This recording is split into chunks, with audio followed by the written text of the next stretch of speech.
Wow, what a weekend to celebrate. First off, it's Mother's Day weekend, so we want to say Happy Mother's Day to all of our moms. We love you so much, and we're going to take a moment to honor you in just a moment. But we also had an amazing Serve Your City weekend last weekend, where thousands of you went out and served our local community. Let's take a moment and look at what took place.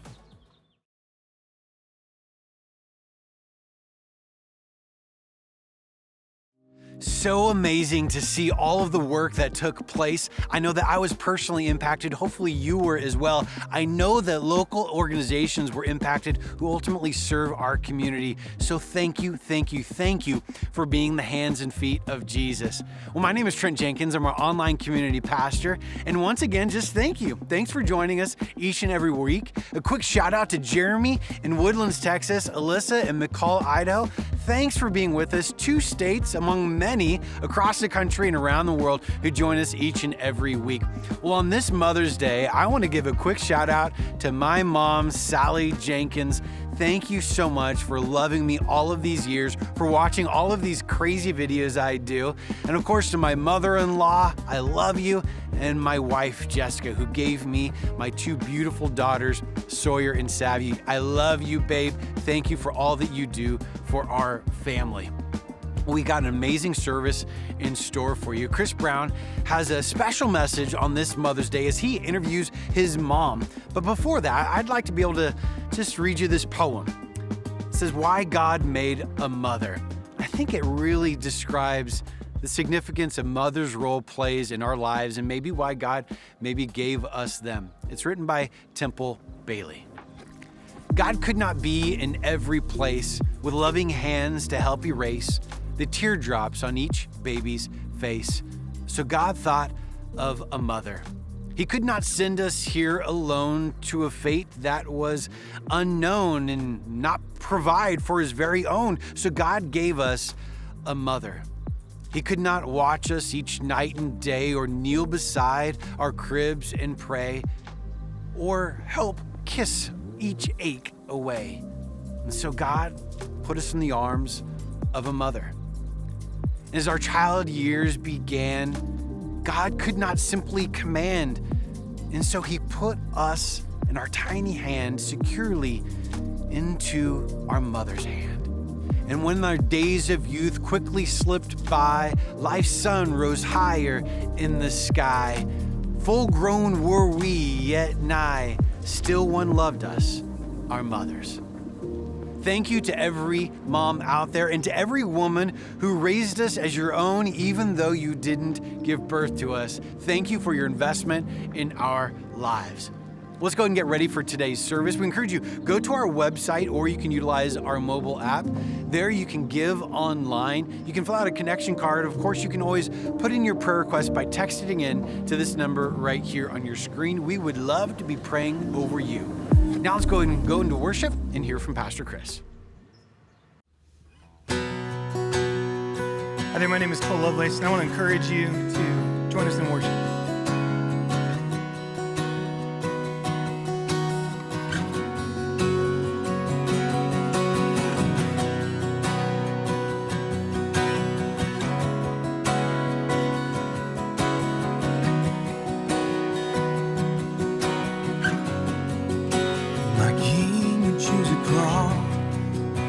I'll gladly pick him up. If I count it all as loss, I can love you in your pride. If it's serving as you serve, let me love the least of these. The Spirit doesn't work, let it overflow from me. By grace, by God, I go. By grace, by God, I go. I will live for your glory. Let my life be your story. By grace, by God, I go. By grace, by God, I go. If it's serving my family or loving my enemies, I will live to build your name. My cause is Jesus Christ. I am choosing to remain, no matter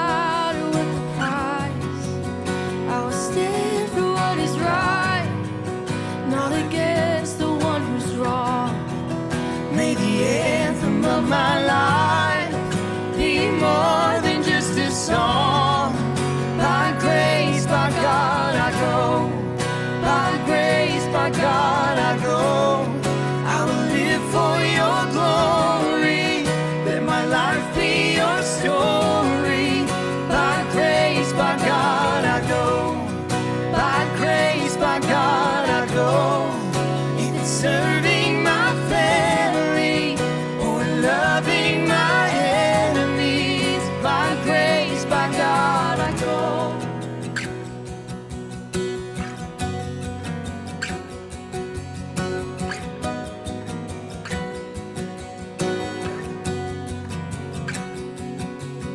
For the mission of Jesus, for the call of my life, for the sake of your gospel, I'll be a living sacrifice.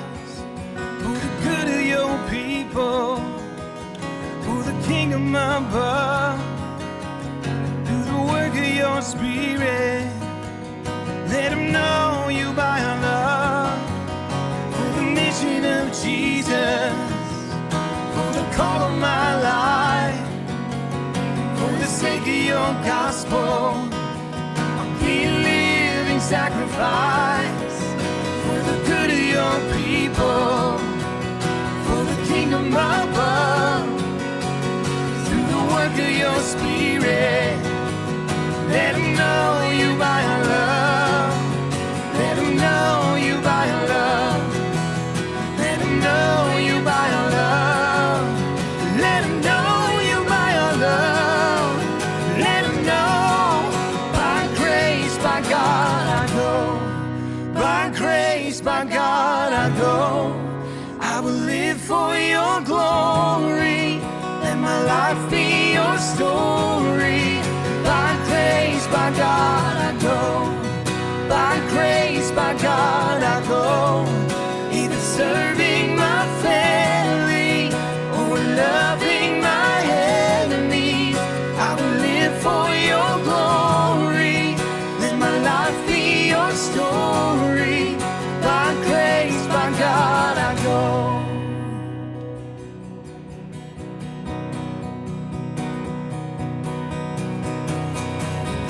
And when he moves, and when we pray, we're stood a wall, now stands a way, where every promise is amen.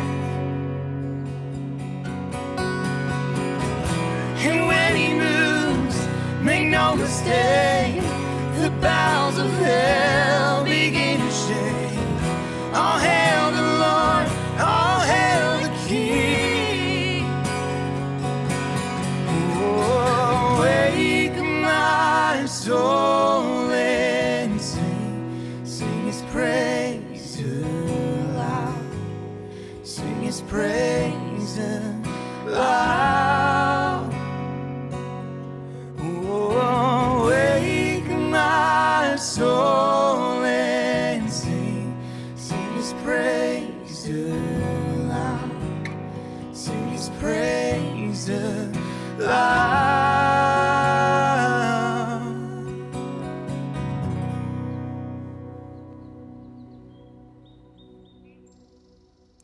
Hey, North Coast, Chris here. I'm actually standing in front of the Great Nile River. Okay, maybe it's not actually the Nile River. Actually, I'm over in Turkey right now. That's right, the country.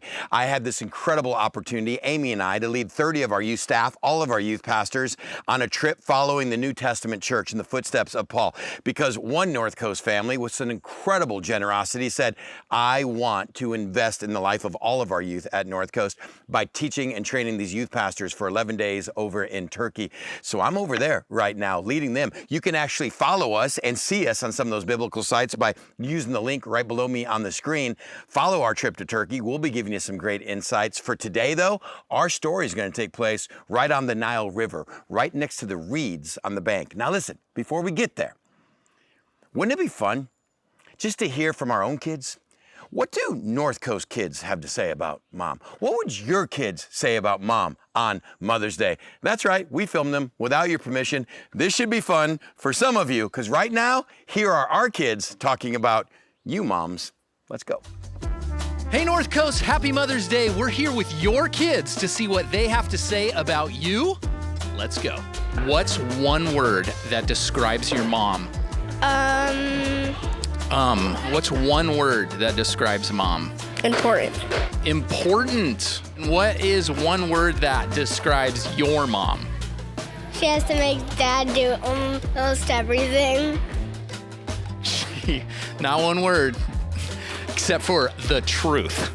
What would you say your mom says the most? Come help me, Jordan. Come help me, Jordan, which, this is Bowie. Who's Jordan? My dad. Okay. And what is one word that describes your mom? Funny. Funny.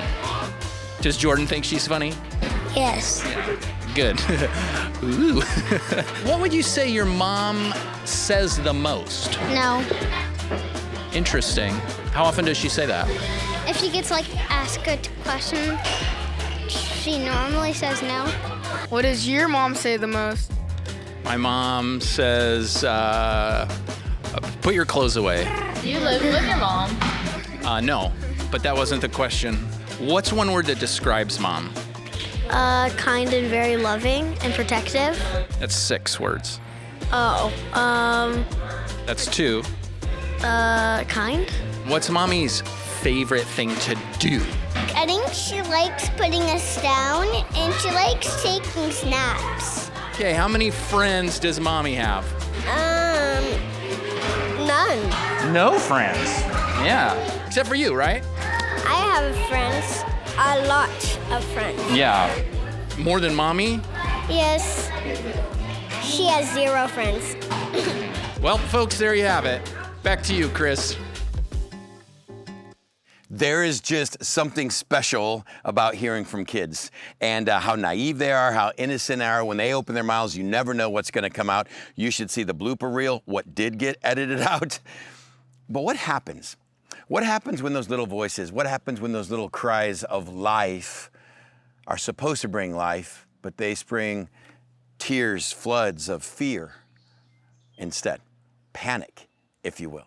That's where our story takes place. Now, before you tune me out completely, even though on this incredible Mother's Day weekend, we are going to do a message of how to be people of influence. Whether you're a mom, whether you're a dad, whether you're single, whether you've been trying to have kids and for whatever reason not having kids right now, and this day brings an extra pain to it. This isn't just about moms and kids. This is a story about how to enter God's story, how to be people, men and women today, that have great significance and great influence in the world around us.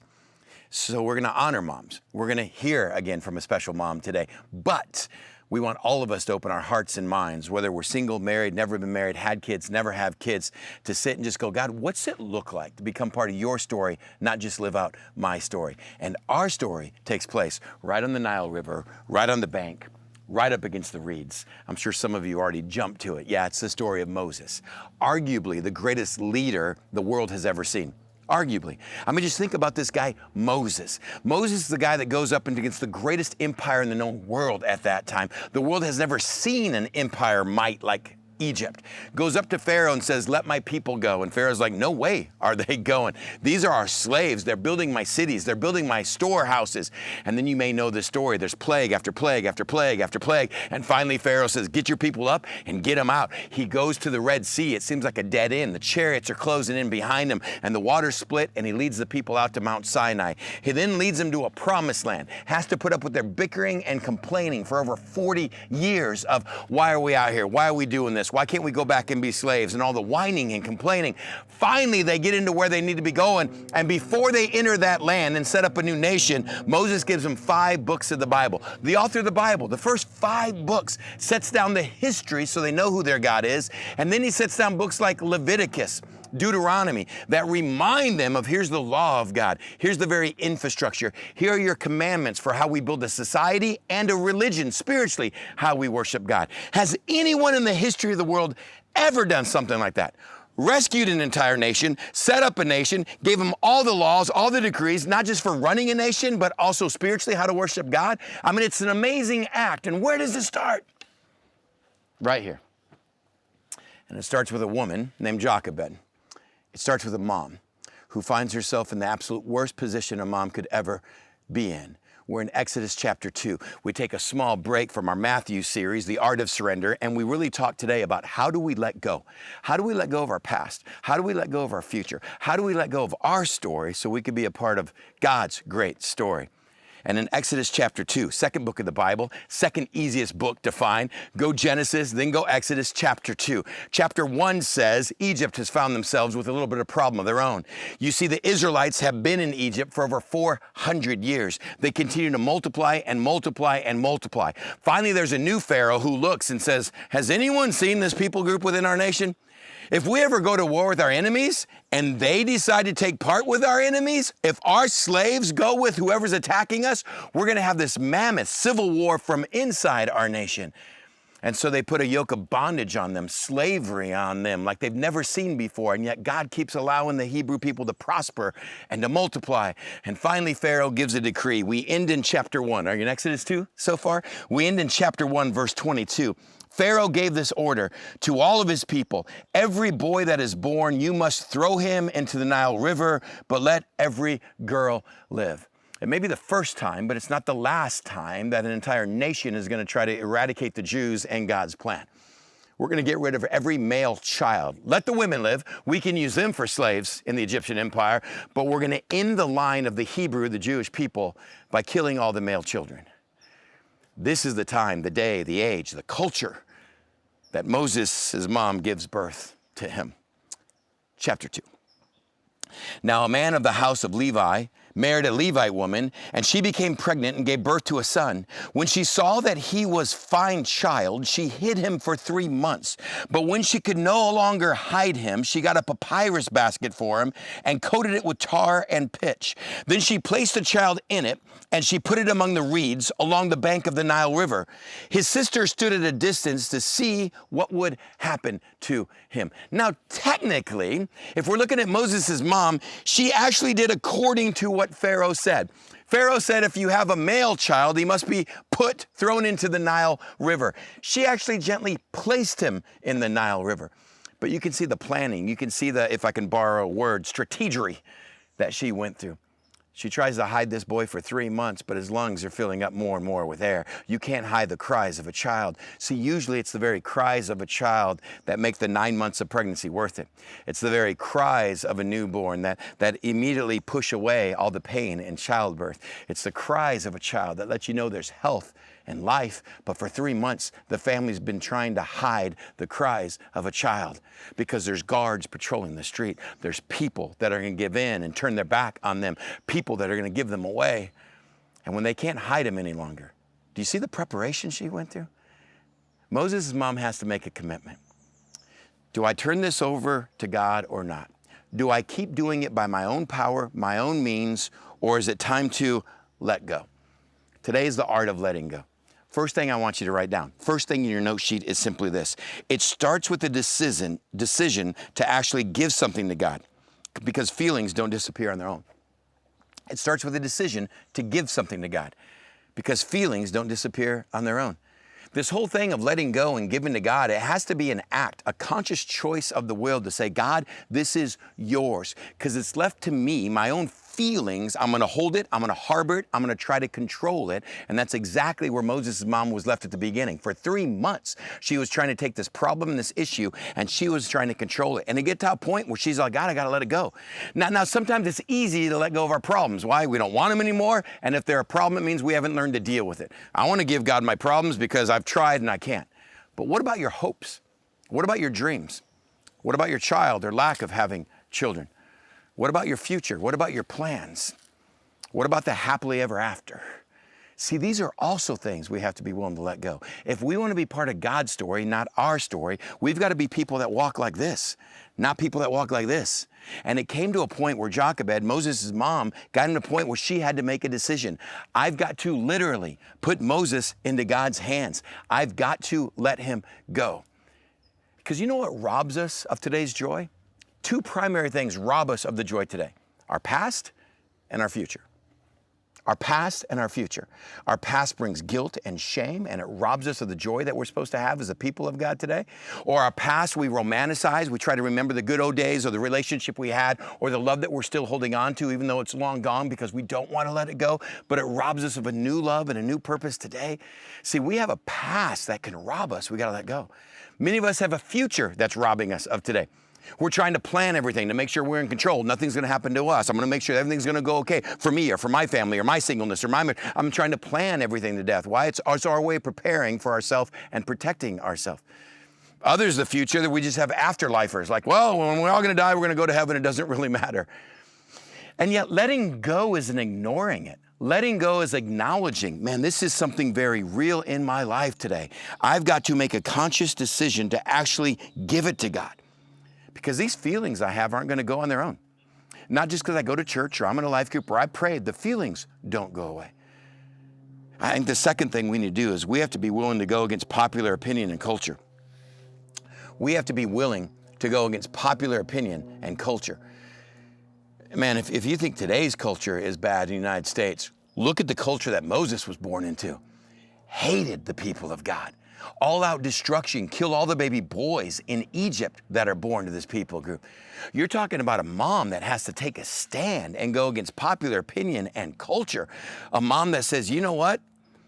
Come hell or the high waters of the Nile, I'm going to follow God on this. I'm not going to give in to what culture says I'm supposed to do with this child. Technically, yeah, she put him in the Nile, but not exactly what Pharaoh had in mind. She makes this little papyrus basket. Only 2 times in the entire Bible is that word used for papyrus basket. Here, and a man named Noah. A man named Noah built a big papyrus basket that harbored the animals in for the time of the flood, a place of protection and provision. And this woman, I love DreamWorks. I love the cartoon of Moses, where the little baby is going down the Nile River and there's all these giant waves and crocodiles are trying to eat it and it's all dangerous. Oh, people, I promise you, that is not what they did with baby Moses. Mom went down and had a strategic location on the bank. Oh, she knew maybe it's not Pharaoh's daughter that is going to go and bathe there, but if Pharaoh's daughter is bathing in that area, you know the wealthy, you know the aristocrats, you know the people of means visit that area.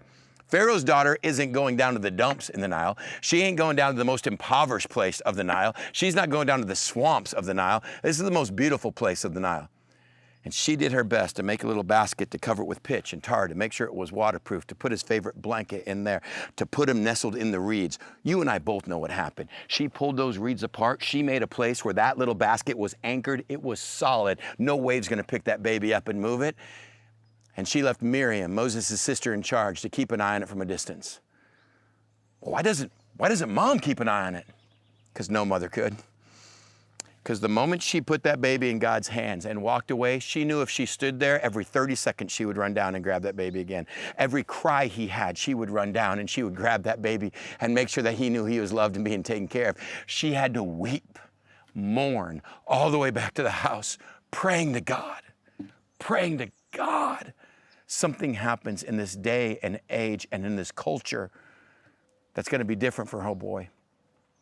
Part of God's plan, not her story. And we already said it, but we need to have a strategic plan based on faith. A strategic plan we have to develop, we have to come up with, that's based on faith. She didn't just go down and throw the baby in and go, well, God, I hope you teach him how to swim in the next 10 seconds. Oh, it was strategic from beginning to end, what he was placed in, where he was placed, who was going to be watching him. But still she had to raise her hands up and say, God, this ending's up to you. God, I'm going to do my part. And isn't that what we're asked to do as Christians? We've been doing a series of foundation that we just ended before this current one. And we talked about how we've got to be people that are good stewards of everything God's given us. God doesn't want us to be lazy and go, oh, God, it's all yours. God doesn't want us to control everything and think we own it. He goes, no, I own it. You steward it. You manage it. You do your part. And he goes, but the rest is up to me. The rest is up to me. Oh, we may know a little bit about Moses and leading the people of Israel and all that, but you know how the rest of this story plays out, especially on this Mother's Day weekend? Let me read it to you. Verse 5, Pharaoh's daughter went down to the Nile to bathe, and her attendants were walking along the riverbank. She saw the basket among the reeds, and she sent her slave girl to go get it. She opened it, and she saw the baby. He was crying, and she felt sorry for him. This is one of the Hebrew babies, she said. Then his sister runs up and asks Pharaoh's daughter, shall I go and get one of the Hebrew women to nurse the baby for you? Yes, go, she answered. And the girl went and got the baby's mother. And Pharaoh's daughter said to her, take this baby and nurse him for me, and I will pay you. So the woman took the baby and nursed him. And when the child grew older, she took him to Pharaoh's daughter, and he became her son. She named him Moses, saying, I drew him out of the water. Isn't that amazing? What does Moses mean? God pulled him out of the dilemma he was in. God pulled him out of the very thing that was supposed to take his life. God pulled him out of the culture and the edict of the Pharaoh of the land at that time and saved him. And Moses' own daughter goes against the order of her dad, Pharaoh, finds the basket, is overcome with pity, not hatred, Egyptian versus Hebrew. This has got to be one of those Hebrew boys that my dad's trying to kill. But the cries of Moses broke her heart. Miriam, oh, God bless Miriam, big sister goes running down. Well, did you guys find a baby? And they're like, yeah, we did. I can go find one of the moms that lost their baby that can still breastfeed this baby. I can go find one of the moms and come down and she can nurse. You know, you can keep this. Probably the first time Pharaoh's daughter. She wasn't like, I want to adopt this. But she's like, oh, there's a way we can do this. And Miriam goes and gets her mom. Moses' mom. Brings her down to the Nile. Now Jochebed sees the enemy's daughter holding her little boy. My God, what are you going to do with him? And she says, can I pay you to nurse this baby? Wean him to an age where he can be on his own. Moses' mom raised Pharaoh to at least 3, 4, 5, 6, 7 years of age before she brought him back and Pharaoh's daughter adopted him again. He would grow up knowing the Lord. He would grow up knowing the faith of his mom. He would grow up knowing his people and who he came from. And then he would have the luxuries of growing up in the palace with the absolute best education, with the absolute best privileges the world has ever seen at that point in time. Oh my gosh, what a story. It simply, next verse says, one day after Moses had grown up, he went out to where his own people were, and that was 40 years later. The next verse starts 40 years later. What happens? We want to be people of influence. We want to be people of significance. You want to be a person that has an impact just beyond your life and what you can make of yourself, but not just your story, but be part of God's story. We got to be people that come to the exact same place and point. God, I want to enter your plan, which means I have to take my hands off the wheel. Oh, I've got a plan. I know what I want for our life, but God, it's going to be yours. We got to be people then that are willing to say that means I'm probably going to go against culture. I'm going to go against popular opinion. In America today, not as bad as Egypt, but you want to take a stand and be part of God's plan, you're going to have to go against culture. Which means in the midst of that then, we need to have a strategic plan based on faith. I'm committed to walking this out regardless of the outcome.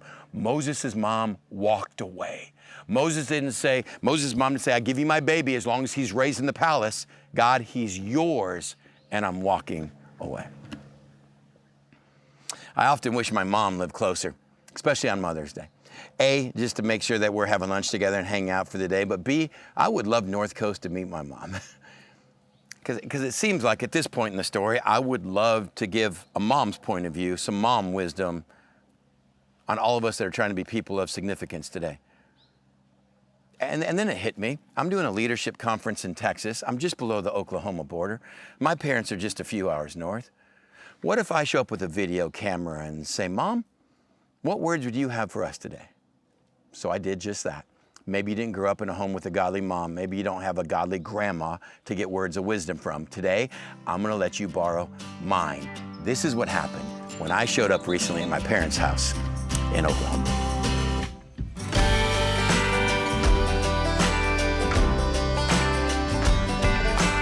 So if you ever find yourself in the middle of nowhere, Oklahoma, and you wanna drive another 20 minutes, you'll come across this road. And this is how you get to my family's house, who's living way off the grid.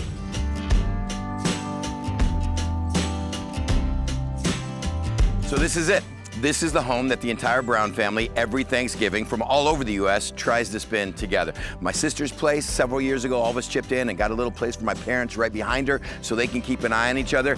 And yes, the big tornado warning for the entire county is just across the street, just like I told you a couple weeks ago in my message. And speaking of tornadoes, I have to show you the storm shelter I talked about as well a couple weeks ago. Go in and out of almost every spring, many, many times. So before we sit down and have a short conversation with my mom, if you ask me, Chris, could you sum up your mom in one picture? I would say, yeah, actually, I think I could. It's the walls in her bedroom. She has surrounded herself with the generations and generations and generations and generations that have come from her and my dad. That's what this woman is all about. And we're about to sit down and ask, Mom, how do you become a woman of influence, a person of influence in our culture today?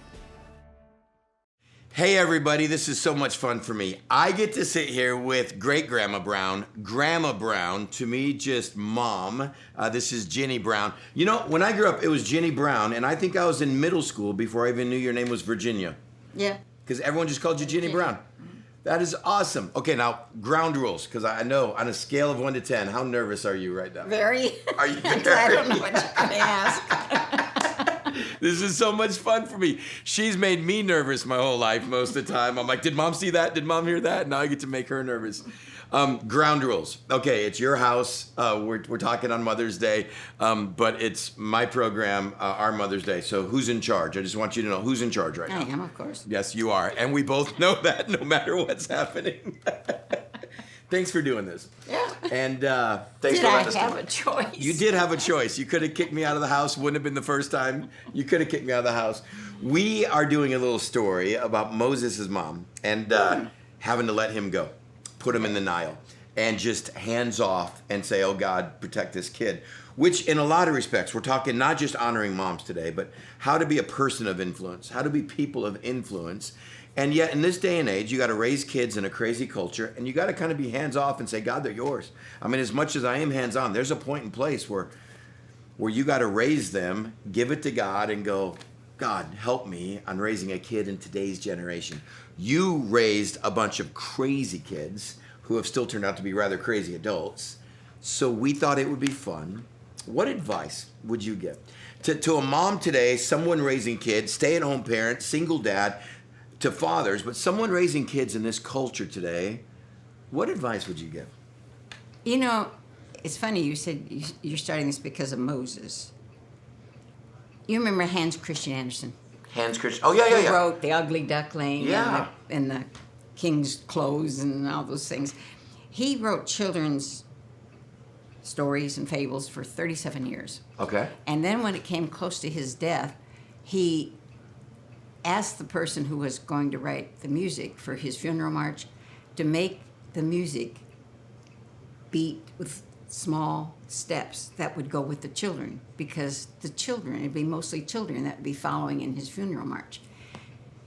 Well, I don't know if that's true or not, but Moses, I remember, also had a funeral march that lasted for 40 years. Oh. And when it was over, only the children were left. Yep. And I got to thinking about that when I was younger, and I thought, you know, that's right. After we're gone, it's only the children that are left. So how much did we teach them? How much did we tell them about God? How much did we live God before them so they could see it? And to me, that was important. Now, when your older brother and sister were little, I had just come out of a religion that didn't tell me how to accept Jesus, Lord and Savior, but they told me a lot of other things. Right. So I had to start all over again with my religion. I had to throw out everything I'd been taught and start all over again. And from then on, I decided I wasn't going to believe it unless somebody could show me from the Bible it was true. So I was dealing with that while I was dealing with Kim and Mark, who were about 5 and 6. As a single parent. As a single parent at the time.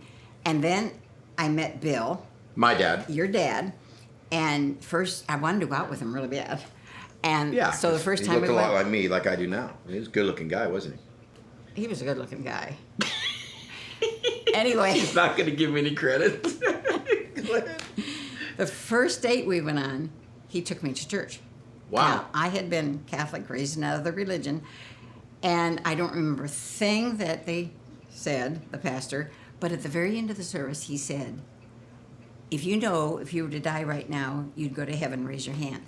And I looked, and all over that auditorium, people were raising their hands. So after the service, Bill and I had a long talk. I said, On your first date? on first date, I said, how did those people even think they know where they're going? Well, that started. And Bill course, by the time he took me home, he had gone through the plan of salvation. I didn't get it. I mean, I just didn't get it. But to make a long story short, he eventually led me to the Lord. And then you came along, and Dan came along, and I had 4, and I got so busy, and I was working full-time as an RN. And by the time Dan came, I was working still part-time and raising 4 kids. But to me, it was learning God's word and what the truth was. That was laying the foundation for our family. And of course, with Bill, he was already a strong Christian. Yeah. So, what was I going to tell the children that they would remember after I'm gone? We had a lot of crazy times. Yeah. We did a lot of crazy things in our family. Yeah. But that was all threaded all through with whatever we did. Yeah. I mean, we became very involved in church, Awanas. You know, I was a child evangelism teacher for 40 years. Yeah. This would have been my 56th year as an Awana leader. But Awanas is a big Christian youth program that happens midweek at a lot of churches. And because of Bill and his situation, his health, I had to quit this year. Yeah. But when I look back over the years, did I teach my kids enough? Could I have taught them more? And that's what I think as a mother, whether you're a young mother, older mother, grandmother, great-grandmother, we never stop teaching. We never stop trying to set the example. Yeah. Now, I can really let it rip when I get tired. Oh, yeah. Oh, yeah. Frustrated. Just Yeah, you ask- can lose that example in a heartbeat. Oh, I sure And when can. you have boys like me, we can push that example right out the window, can't we? Yeah, I thought I was raising Cain and Abel. Yeah. All over again. Yeah. And then later I thought you were going to prison. So, you know. And you know, you say that laughing, but there was a lot of truth. I mean, with my siblings, I know one of them, my sister's sitting back here trying not to laugh and jump in and tell her stories. Because there was. I mean, my older brother Mark used to put a laundry basket on top of me with all the little squares and hold me down. Get used to the view. Yeah, get used to the view. You'll be looking through bars the rest of your life. And there was a long period of years where all of you thought, there's no hope for Chris. But you weren't mean. You were just, like the Sunday you kept skipping Sunday school when you were little. About 9, 8. And one Sunday you skipped Sunday school again and went in the kitchen. And I don't know how you knew they were there, but those great big trash bags that are black, you know? Yeah. You tied them somehow onto your shirt. And Yeah. then you went up to the second story of the church and you started jumping off, Yeah. thinking you were Batman or The something. landing. I still remember. Yeah. There was the landing of the stairs, and I grabbed the kitchen trash bags. Everyone else was inside. And I'm like, I'm going to jump and hold these, and I'm going to do my own parachute. And what happened? One of your little friends came along. Yeah. And he said, "What are you doing, Chris?" And you told him you were Batman and you were jumping. I told him they'd carry you down. And he's all, no way. And I said, I've done it 3 times. And he's all, no way. And I go, yeah, just hold it here. And he stood on the edge, and I pushed him off because I wanted to see someone do it what first. happened to him? Yeah, he hurt his ankle pretty bad. And that's what So you see, were. I wasn't mean. I was just creative before creativity could do risk and injuries. So right now, I mean, North Coast is laughing because I asked you one question, you immediately started telling a bunch of stories, and you went long. And now they're like, we know exactly where Chris gets this. He just tells stories and he'll talk. And this is why. It's part of the DNA. That's right. So what other hope? I love being an example. Let's go that way. I talked so much about my ADD. I talked so much about my upbringing. I know a lot of times people roll their eyes and go, are these stories true? Yeah, trust me, they're not only true. There's a lot more this woman could tell Yes. that may get me out of my position now. But there's grace and mercy. What encouragement would you give someone who's dealing today with a rebellious kid, maybe a rebellious teenager? And I know in our family this too. Maybe they're a rebellious child that doesn't know the Lord is 20, 30, 40, 50, 60 years old. Because I know on Mother's Day, there can be a lot of hurt and pain for a lot of people just going, this day has a lot of sorrow and a lot of pain because maybe I wasn't with the Lord when I was raising kids. And look where the kids or the relationship now. What encouragement would you give someone in that boat? God has forgiven you, and you've got to forgive your kids. Keep the door, communication open. I didn't do that for a while with my daughter. And just love them. Love them. Yeah. And it's hard sometimes to love them. You think, how's it hard to love your own kid? Well, because it hurts both ways. It hurts them, and you're hurt. And it isn't always easy to be the example you should be. Yeah. So I know there was times when I thought I had, the 3 boys and the 1 daughter. I should have spent more time with her, taking her shopping and doing things. And I didn't. So don't dwell on that, though, because that's Satan. He'll get you to dwell on things where you think, you failed here, you failed there. You got to remember who you are. You're a child of God. You're a member of the royal family. You're a prince or princess of that family, of the Lord of Lords and King of Kings. You're forgiven. You've been given not only eternal life through Jesus, but you've been given his righteousness. Yeah. You are righteous, and don't forget it. No matter what's happening around you, the situations in your family, whether it involves money, relationships, or what, remember who you are. Keep the love flowing both ways. Keep the doors open for communication. Yeah.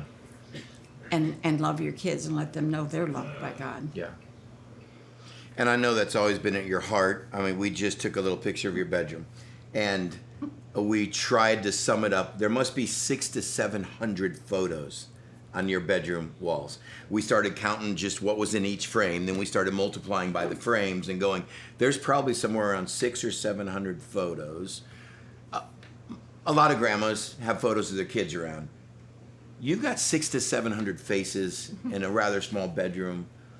Why? What's that mean for you? Why is that so important? Well, every night before I go to bed, I get my pills out. I got to take my pills. I can't take them all at once. About 600 or 700 pills. So you got a picture for every pill? Oh, okay. But as I take the pills, I look around at each of the pictures, and it makes me smile. And then, I'll look at this one, and I'll take a pill and drink some water, and then got to take another pill and look at this one over here. Well, by the time I'm done taking my pills, I've pretty much looked all around the room and all the pictures, and I just say goodnight to them. Yeah.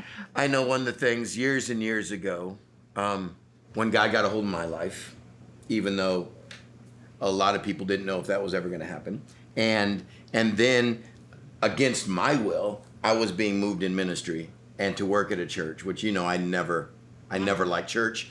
I never liked those who worked at church. Some abuse in my life came from those that were running Christian organizations, yes. And that was, I hated it. And we were back at a family gathering. This had to be about 25 years ago, something like that. And Amy asked something about how you felt about me being in ministry in church, and did you ever expect it? And you mentioned something about the amount of prayer. When we didn't have a great relationship, it wasn't bad, but I mean, I'm not a mama's boy. I wasn't calling every week. You wouldn't even let me rock you in that chair when you were little. You didn't like to be rocked. You didn't like to be held. The other kids all did. You hold them in your arms and rock them before they go back. You didn't. No. You hated being held and rocked. Even when I was sick and crying, you said I didn't want anyone to pick me up. I've been weird since birth. Yeah. Yeah, that's okay. I've grown into it. God bless Amy now. Another amazing woman of God. Yes. But you mentioned the amount of prayer that was happening when I was in California, you were in Texas, from the time I was about 15 to about 25, 27. And the power and importance of prayer when you can't reach a kid anymore, you can't be an example to a kid anymore, but you never gave up. And I'm that way now. I was that way with you, with my granddaughter, Jenny. Yeah. Someone's going to reach her. Yeah. I can't. I'm too close to her. I mean, she just lives right here, And we have a better relationship. She's better now. But I'm not the one that's going to reach her. I know that. I already know that. So I just pray for whoever that person is that God has, that, they won't be afraid to say what they got to say, and to her and love her. And even with Jessie and Serena. My goodness, all 3 of those girls, prayer that goes out for them. But sometimes you're so close that you can't be the one, but you can be the power behind the one who reaches them. As much as you would love to, you have become just white noise. You are the religious grandma. She's always going to say Jesus. She's always going to want to pray. She's always going to... And that example becomes white noise sometimes when you're close. So then, like I was in California back in my teens and 20s, now to grandkids, you have just leaned into that power of prayer when you don't feel like you can be the person anymore. Right. And that's what you told Amy back then. You know, we didn't have kids yet, but you said you're going to have kids one day. And your prayer is going to be basically more powerful than you being there in person. Right. Right. And I've learned that as a dad. I don't know if a lot of parents get that nowadays. No, I don't think they do. Yeah. And to know that they aren't ours. They Yeah. were just given to us for a while. Hmm. And God said, take this child, bring him up. Let me see what you can do with him. Yeah. That's why when you had all your times, did things that's okay, that's God's kid. I don't have to worry about it. I wasn't your kid at that time. I was his. Well, on this Mother's Day, thanks for adopting me back. Thanks for what you did that I have no idea about. For over a decade of prayers, I didn't go to prison. I tried to train wreck my life. I tried to lose my life and God's grace and mercy. And I look back during that decade and I see so many times that I go, why did I get stopped there? Why did I get stopped there? Because there was a woman states away, a mom still praying for me. And I honestly believe that today and to where I am. So I love you, Mom. Thank you for who you are and what you've done, for how you've done this, for the way you're taking care of Pop right now, and for letting us come out and share some of that wisdom and decades and decades and decades and pictures on the wall of still how to be a person of influence today. I hope you enjoyed this. I hope there's some nuggets you can take away from it. I don't know if there's anything else you want to say before we go. Just remember, after we're gone, it's only the children that are left. Yeah. There's your legacy. That's what we're here for. And people, that's the only thing in your life that's going to be eternal one day anyway. Nothing else that you touch, that you do, is going to be eternal except for the people that are in your life. So nothing better to invest in. Wow. Thanks, Mom. Thanks, guys.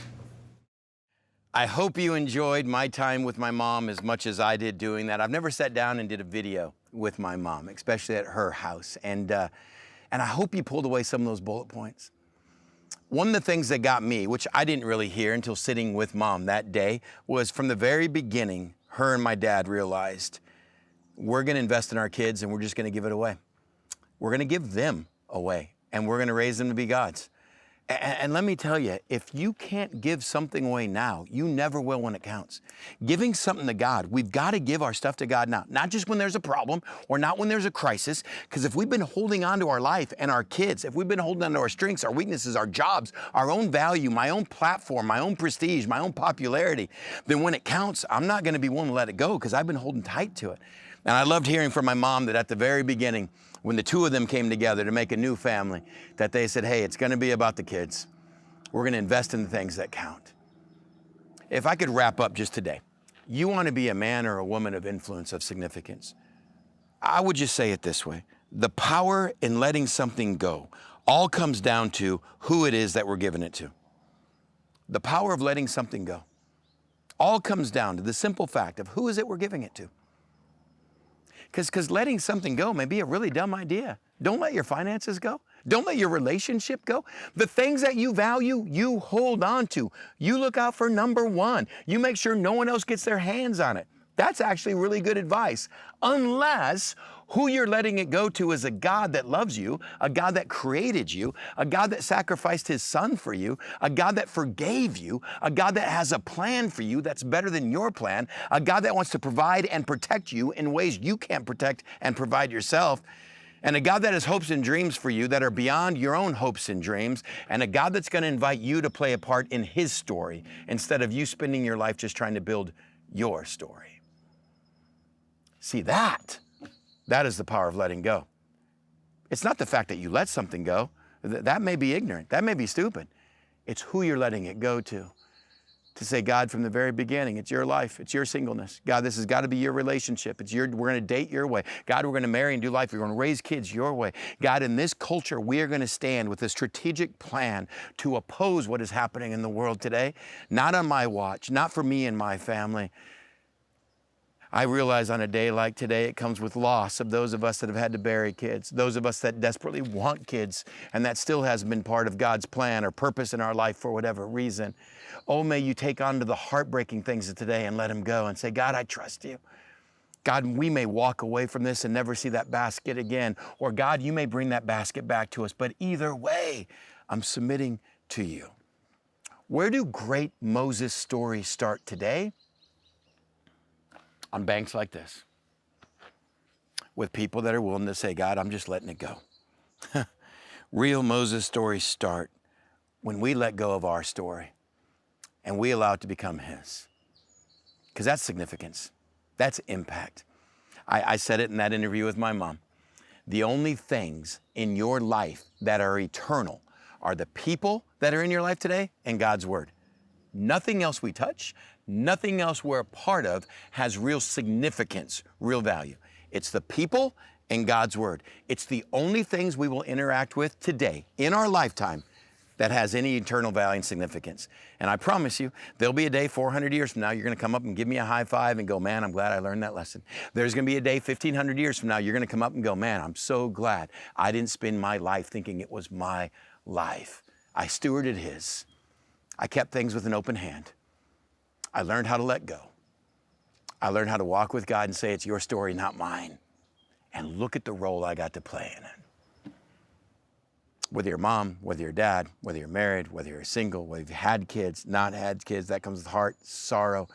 May today be a Mother's Day with a lesson to it from Moses' mom for all of us. How to walk out being people of real significance and impact way beyond this life. Simply how to let go. Father, thank you. Thank you for North Coast. Thank you for giving us a church of people that are willing to let go. Thank you, God, just the campuses that we have, the ministries that we have. The reason I'm in Turkey today with youth pastors is because there are people that have surrendered and simply let go. God, may you show us the beauty of that, the freedom that comes in that, the joy that comes when knowing it's no longer our life, it's yours. That the responsibility, God, is yours. That the guilt and shame from the past, God, you've dealt with, and now I can walk in freedom today. That the fear of the future and the anxiety the future brings for me and my family, God, it's not mine to hold on to because I've given it to you and I walk with you. May our past and our future never rob us of the joy that we have in you today, because it is that joy that will allow us to play a part in the people in our lives, the purpose you have for us in our lives, the plan for our lives. God, teach us the beauty and the freedom of letting go to a God of your size and being part of your story, no longer ours. In Jesus' name, amen. Circles of influence. Each and every one of us have one. But are we asking God to be able to equip us to make a difference? We hope that this message was encouraging to you. And once again, happy Mother's Day. We'll see you next week.